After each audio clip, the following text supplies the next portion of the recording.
একদিন আবু জাহাল, আবু লাহাব, অন্যান্য নেতা খেতারা নবীর চাচা আবু তালেবের কাছে আসলো, এসে বলল, তোমার ভাতিজা কি চায় বলতে বলো, যা চায় তা দেব। তা আল্লাহ নবী সাল্লাল্লাহু আলাইহি ওয়াসাল্লাম এসে বললেন, আমি চাই তারা সবাই একটা বাক্য মেনে নেয়, আর কিছু লাগবে না, সির্ফ একটা বাক্য মেনে নেয়, তাহলে তাদের সঙ্গে আমার আর কোনো ঝামেলা থাকবে না, কোনো ভেজাল থাকবে না, সব দ্বন্দ্ব মিটে যাবে, ঐক্য প্রতিষ্ঠা হয়ে যাবে। আবু জাহাল দাঁড়িয়ে বলল, নাম ও আবিকা আশরা, আরে মোহাম্মদ, তোর মরা বাপের কসম খেয়ে বলি, এক বাক্যের জন্য এত কাহিনী? বাক্য একটা না, 10টা বাক্য বলবো, তুই খালি বল আমাদের কি বলা লাগবে, বলতে দেরি, আমাদের উচ্চারণ করতে দেরি হবে না। এক বাক্যের জন্য এত ঝামেলা হোক, এটা কেউই চায় না। আল্লাহ নবী বললেন, ভালো কথা, তাহলে আপনারা সবাই বলেন, লা ইলাহা ইল্লাল্লাহ মুহাম্মাদুর রাসূলুল্লাহ।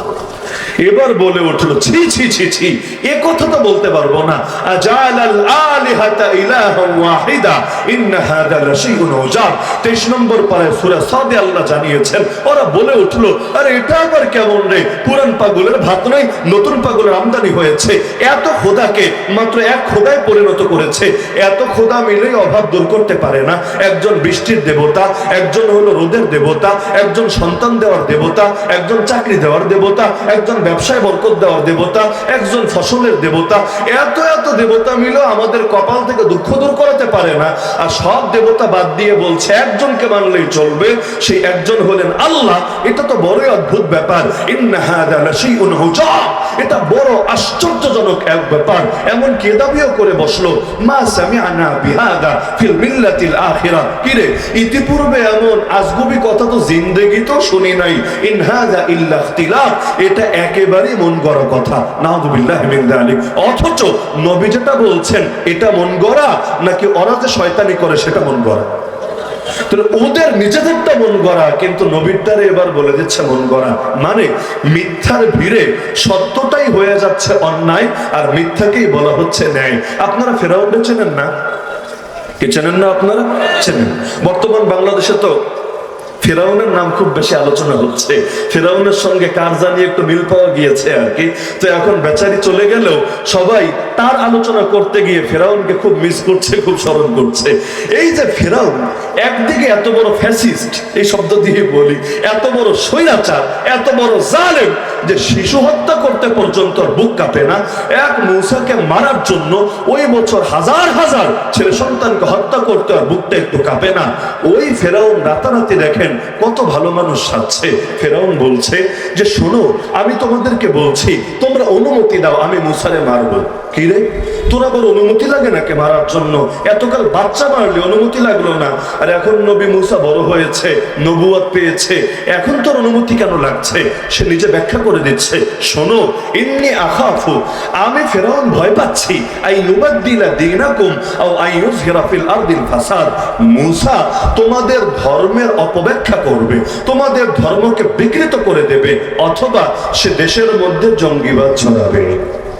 ফেরাউন কত ভালো মানুষ, চিন্তা করে যে মূসা ধর্মের অপব্যাখ্যা করবে, এটা নিয়ে বড় টেনশনে পড়ে গেছে ফেরাউন।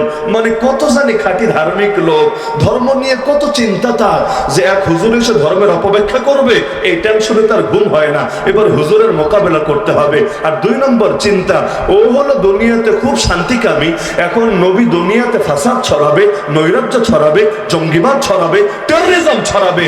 আর ফেরাউন জঙ্গিবাদ দমনের নামে, ওয়ার ওয়ান টেররের নামে এখন তাকে দমন করে দেবে। বাহ, দেখতে মনে হচ্ছে ওর চাইতে বড় সুশীল, ওর চাইতে বড় ফাজিল দুনিয়াতে কেউ হতেই পারে না। এমনকি নবীকে এই কথা বলার পর মেরে ফেললে পারে, তাও না, সে এবার জাদুঘর খুঁজে খুঁজে বের করে। কোন জেলায় ভালো ভালো জাদুঘর আছে, জিনারদের মধ্যে জাদু ভালো কে জানে, সবাই এক জায়গায় জমা করেছে। জাদুঘর কেন আনলো? কারণ এক এক যুগে এক এক জ্ঞানটা টপে থাকে।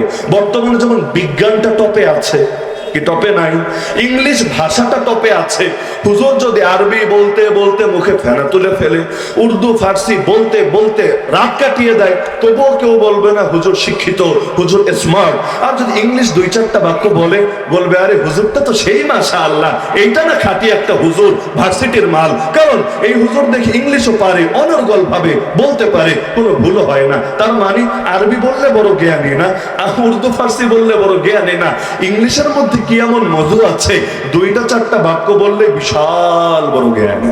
একইভাবে বিজ্ঞান, কোরআনের কথা বললে এতে দাম নাই, তো বিজ্ঞানের কথা বললে বড় দাম, বড় দাম। এমনকি কোরআন দিয়ে বলবেন আমাদের আব্বা আদম, পছন্দ হবে না। ওরা বিজ্ঞান দিয়ে বলবেন আরে আমাদের আব্বা বান্দর। কি বলে না, বলে না?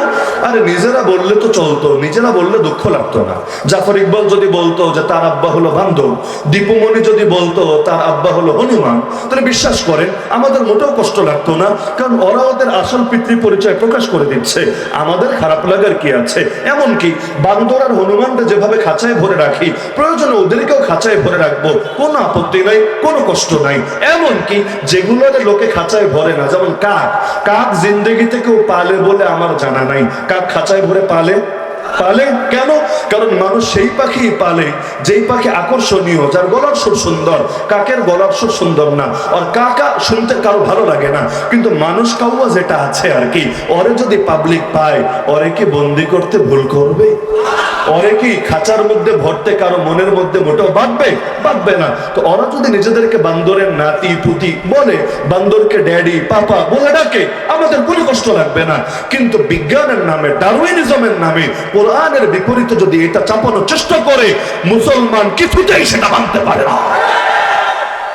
তাহলে বলছিলাম যে ফেরাউন জাদুঘর ভাড়া করে আনলো কেন? কারণ ওই যুগে বিজ্ঞানের এত চর্চা ছিল না, ফিলোসফির এত চর্চা ছিল না।